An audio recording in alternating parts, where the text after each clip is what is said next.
Hello everyone. Today we are going to learn about index structure in DBMS. So what we will learn today, why indexing is needed, what is indexing, and then we'll learn in detail about index structure. So first we will see why indexing is needed in DBMS. Suppose this is a book and this is a database management system book, that is DBMS. This is an index present inside this book. Every book will have an index page. If you open any book, you will get to see the index page inside that book. So if you leave first 2-3 pages, fourth or fifth page of every book is index page. Why this index page is put up inside every book? So that your searching time is reduced. If you want to search any topic for reading, you need not open each and every page of the book. You can go to the index and find out where that topic is there, on which page. Suppose I want to learn normalization. So this is a DBMS book and I want to learn normalization. So to learn normalization, I did not search each and every page where normalization is there in database management system book. I will directly go to the index page and I will search where the normalization concept is there. Suppose normalization concept is there over here at page number 64. So directly I'll open the book and I'll open the page number 64 where normalization concept is explained. So what is the advantage of using index? It saves your time of searching the data. You need not search each and every page from the start. So your time is saved. So this is the need of indexing in real life. Okay. Now similarly, in the computer world also indexing is needed. Now we all know when you open your computer, when you do anything on your computer, data always gets stored inside a hard disk. So data gets stored permanently on your hard disk. If you are using Windows operating system, then your partition of hard disk will be C drive and D drive. Okay, so your data always stored either in C drive or D drive of your computer, and that data will get lost when you delete the data from that disk. Okay, so until that it will be there in your hard disk, that is in your C drive and D drive. So data is stored in the form of blocks. Each file contains the block, and inside the block there are records. Like this block 0 might have a record as 1 Sita from Pune, like this.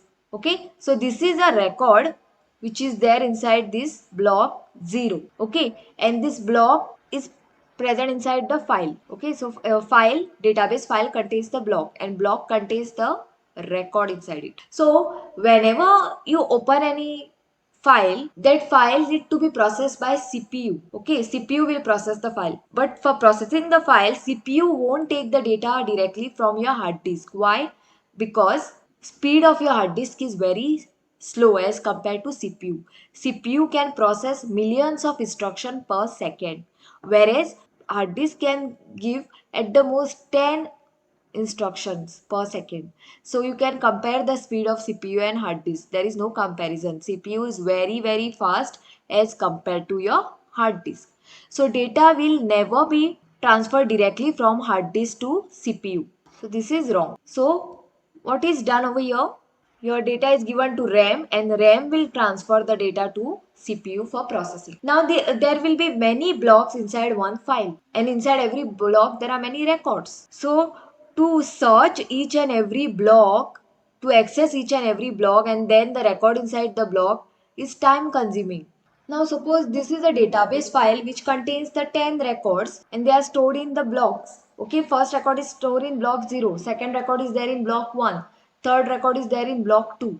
Okay, so records are always stored in block and all these blocks are part of one file, and that is called as database file. Now index is a data structure which is used to organize the data on your hard disk. Whereas data structures like arrays, linked list, stack, queues are used inside the main memory, that is RAM, for organizing the data. Okay, they are main memory data structure, whereas secondary memory or disk data structure is index. So now suppose CPU wants to process record number 9, that is Gita from Shimla, and it is there in block number 8. Now RAM has to go inside each and every block to find out where the record Gita from Shimla is there, which is again a time consuming, and it will take a lot of time to, if there are hundreds of blocks, it will take a lot of time to search the one record. Okay, so not to waste the time of the CPU and RAM, there is a index table made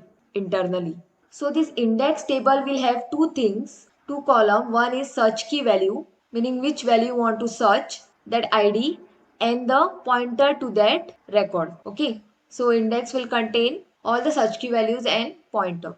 So this is called as index. So this will help RAM and CPU to get the data faster from the disk, because your disk will be organized if you have the index. So now search key value, suppose over here 2, 4, 5, 8 and 9 is there, and the pointer to those search key values. Okay, like this.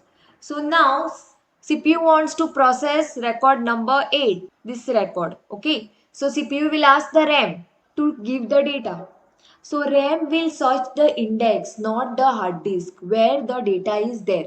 So index table will contain the search key value. So here only the search key values will be there. So if the record to be searched is record 9, then it will go to the index and it will find record number 9, search key value is 9. So it will directly point to that particular record and you can directly get the record. You did not access all the blocks, directly go to record number 9 and get the record Geeta Shimla and put it in the RAM. So this record number 9, that is 9 Geeta, will be taken from the disk and it will be put up inside the RAM, and from the RAM now CPU is going to take it for processing. So this way it saves the time, because index will directly tell where the record is there by looking at the search key value, because search key value and the pointer will be there next to the record.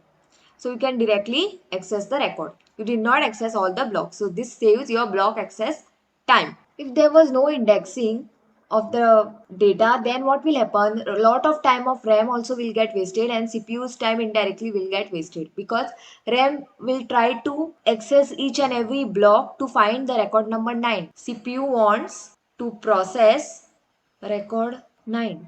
So record 9 is there over here. So what RAM will do, it will go to what main memory will first access? Block number 0. In block number 0, record 1 is there and he is Rohan from Goa. So this is not the record RAM wants. So RAM will first take the data and will ask the CPU. CPU will say I don't need this data. So again RAM need to transfer the data back to the hard disk. Then again this is not a data needed, so this will be removed. Then again RAM will take the access the block 1. In block 1 record 9 is not there. Record 2 is there, Niti Bihar. So first it will take the data and it will CPU will tell I don't want the record 2. So again it will transfer back the data to the hard disk. So this way record is coming in the main memory and going back to the hard disk. So lot of block accesses are happening and IO cost is getting wasted. Input output cost. You are taking the data in and then again taking it out. So input output cost of accessing the block increases. Okay, number of blocks you access, higher the cost will be. Okay, so this is a disadvantage of transferring the data without indexing. So indexing is needed and it is helpful because of this. Because it organizes your hard disk data and reduces the IO cost and also reduces the time for data accessing. So RAM and CPU will get the data faster from the secondary memory, that is your hard disk. So that is the advantage of using indexing. So what is indexing? It is used to optimize database performance by minimizing number of disk accesses, okay, when any query is processed. It is a data structure, as I told, just like arrays, linked list, stack, queues. Index is also a data structure, but the data structure is used to organize disk data, not main memory data. So index is used to locate and access data in database table quickly. Using index, you can locate and access the data very quickly. So now we'll see the index structure. So index structure is of two types, single level index and multi-level index. So in single level index, we have a primary index, that is sequential file. We have a clustered index. It is also a sequential file, that is in the order. When you do the primary indexing, all the blocks and records will be arranged in the order. Clustered index also, all the records will be arranged in the groups inside the blocks. In secondary index is unordered file. Records are not in the order. Blocks, data is not in the order. And then we have a multi-level indexing. So we'll be learning single level indexing and multi-level indexing in detail in the upcoming videos. So there are two types of indexing, sparse index and dense index. So what is sparse index? Only some such key values have index entries. Now, as you all know, your database data is stored on the hard disk. Okay, now this is a student table, and this table contains the roll number, name and address of the students. So now there are 7 entries, 7 roll numbers and their corresponding name and addresses are stored in this student table. Now CPU wants to process this student table. So CPU is not going to take the data directly from the hard disk. This data has to be transferred to RAM first because of the speed, and then RAM will give it to CPU. So to help RAM to get the data faster from the hard disk, indexing is used. Index is a data structure which is used to organize or structure the hard disk data so that data accessing and locating will be faster and easier. So what this index file contains? It contains the search key value and the pointer to that search key value record. So sparse index means what? Index file will have the only few search key values, not all the search key values from the table. Now as you all can see, student table has 7 entries, but the index file has only 3 search key values. So index entries are only few for this table. Only 3 index entries are there. That is, for index entry is there for 101 record, index entry is there for 104 record, and index entry is there for 107 record. And their corresponding pointer will be there to that record. That pointer will point to that particular record. So that is called as sparse index. Only some such key values will have index entries, not all. Then we have a dense indexing. Here every such key value have index entries to its record. So every record will have its entry in the index file. So now the student table CPU wants to process. So the student table has to be transferred to the RAM as fast as possible. So RAM will search the index file. So index file will contain the search key value and the pointer. So here all the search key values will be there from the database table. So 7 search key values are there. So all these 7 search key values will have the index entries in the index file and their corresponding pointer. Okay, so 101 search key value will have a pointer to that record. So it is Tina from MAPSA. Same way 102 will have a pointer to its record, that is Rohan from Panjim. So this way each search key value will be present inside the index file. So index entry will be there for each search key value, unlike sparse index where only some search key values entries were there in the index file. So that is the difference between dense index and sparse indexing. So this was all about the index structure introduction in DBMS. Thank you.